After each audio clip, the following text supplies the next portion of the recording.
Hi Aditi, how have you been? I've been good. How have you been? I don't have an answer to that, very honestly. The thing. Tough times. It's like, yeah, it's too long an answer or it's a nothing answer. Yeah, yeah. So, given that your character was very central to V, Hmm. what made you and the makers, decide to keep your character out of the trailer? I think it was because she is basically the catalyst and she's the reason for everything that happens. I think they decided to keep that as a surprise. I just wish that that decision had been made a little earlier because they had announced the film with me in it already. And then we all hoped that people would forget, but of course, nobody forgets.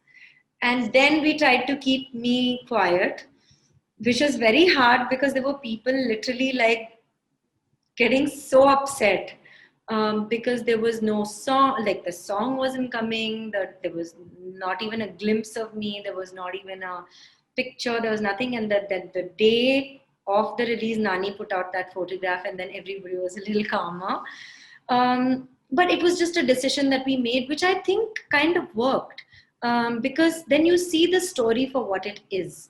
I think if we had already shown you, Sahiba and what she's all about, etc., etc., then it would have taken that whole, um, that purity of that love, that purity of that, that the way that sacrifice happens, the way that, all of that. And it's like that girl in such a short time has to create a space in your heart, and Vishnu and Sahiba together, like you have to love them, you have to believe in their love, you have to believe in their love story, and you have to believe in the sacrifice that she makes for an unknown girl. She gives up her life, her child, her love, her everything for an unknown girl, for Hmm. her justice. And the fact that Vishnu loves her so much that he does everything that he does to give Sahiba her, her justice.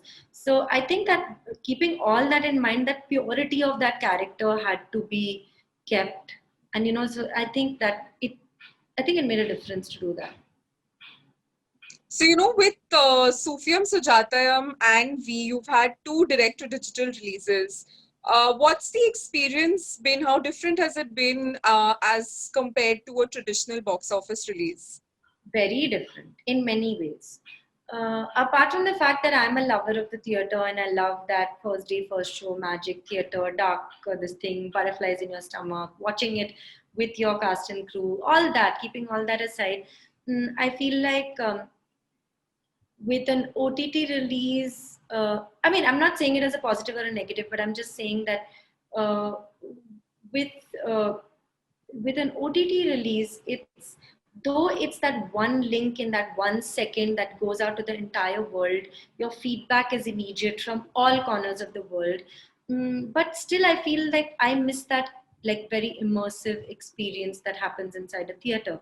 Having said that, I feel OTTs are so important for us today. They really add so much value to our very very claustrophobic pandemic times. And I feel like both mediums are here to stay and both will always stay. But I do believe that some films are theatrical films. Like I still believe V is a theatrical film. It's an audience film.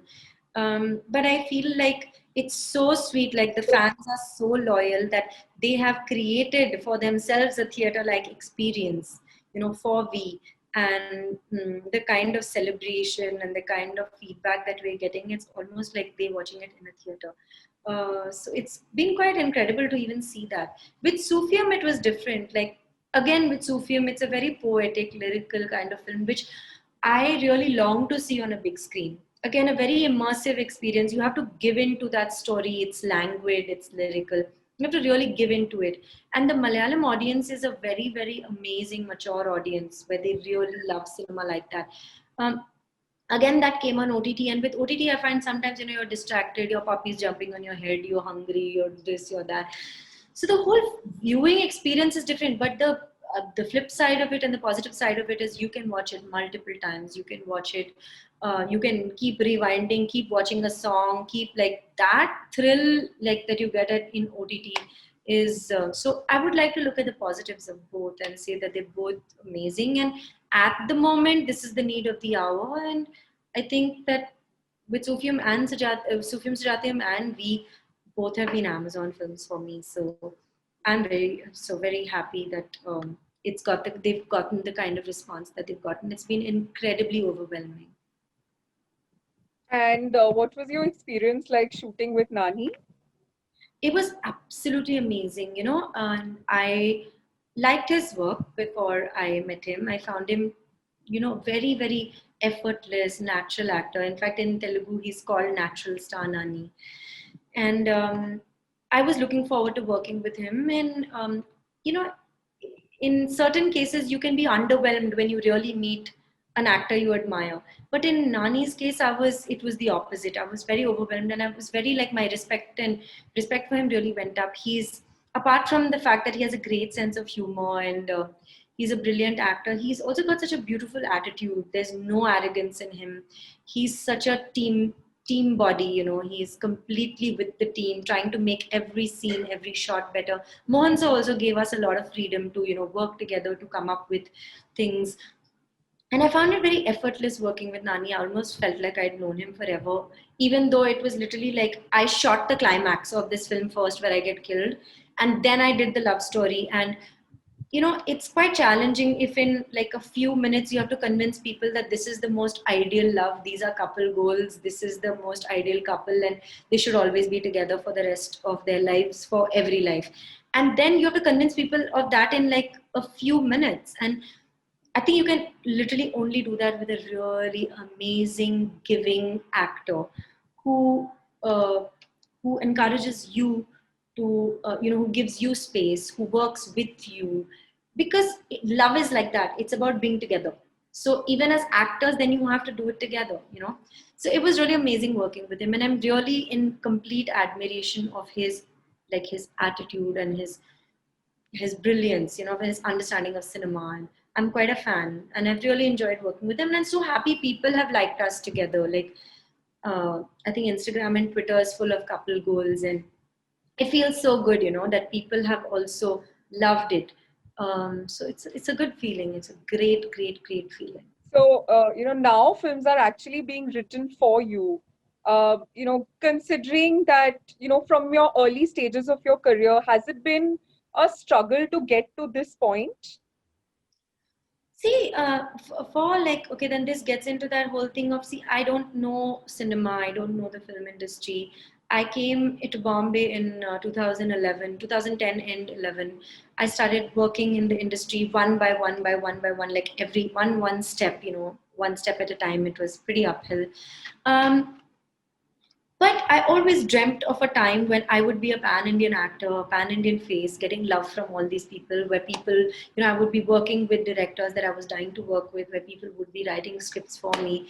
It's something that you dream of, and then when it happens, then you dream of it even more, and then you hope that it'll happen even more. And yes, of course, this is where what I wanted to do, and it feels very good that today it's happening. But there's still so much more to do, you know I still feel I struggle. It's something that I've looked forward to, and it's slowly happening one step at a time. I don't look at it as a struggle as much as I look at it as realizing a dream and working towards that dream, and working towards it with dignity, you know with dignity and with the right intention. Yeah. You've also turned down offers, to endorse fairness streams. How important do you think it is for actors to stand up for what they believe in? See, I will not speak for anybody else. These are all personal decisions. There is Mhm. no law or no rule that says an actor has to speak up for something, because I feel with actors and with the film industry, it's damned if you do and damned if you don't. So I would leave every decision to the individual. I made that call very early in my career. Like, I remember, I think it was 2011. I had just about come to Bombay, and I was called for a fairness. I got an endorsement for a fairness cream, and a very popular one, and they tried to convince me in every way. Ultimately, my only weapon was my grandmother will be really upset with me. At which point they were like, okay.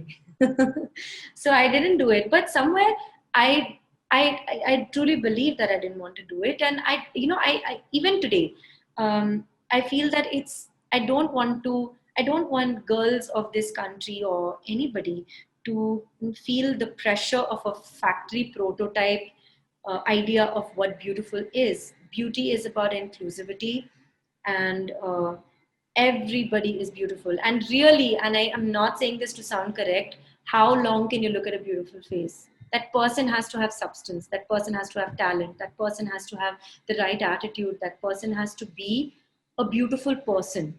I mean, beyond 5 minutes, you cannot look at a vacuous, beautiful face. It's annoying. And I say that, I believe that even for like the movies, it's isn't it like a beautiful face or a beautiful body is very easily replaceable. But if you have talent, and if you have hard work and grit and personality and discipline and all of the above, then hopefully you're there to stay, and you are there to stay for the long run. So yeah, I mean, that's what I believe, and I hope that that's true. That's what I strive towards. But I would leave these decisions to every individual for themselves. Right. And, there's speculation that you're one of the surprise packages of Mani Ratnam's next, Ponniyin Selvan. Is there any truth to that? Ah, I have tried to convince many people that as of now, there is no announcement to make on that front, but nobody is tending to believe me. So I would just have to leave it at that and let it all unfold when it does. I'm very happy, but that literally nobody believes me. There's a journalist who said that she will not eat if I'm not in that film. I was very touched. I must tell Mani sir this. And I would like to do every film of Mani sir's, but let's see. So, what are your upcoming projects that are officially confirmed? So I have some stuff in Hindi. There's a film with John. There's something else that hasn't been announced yet.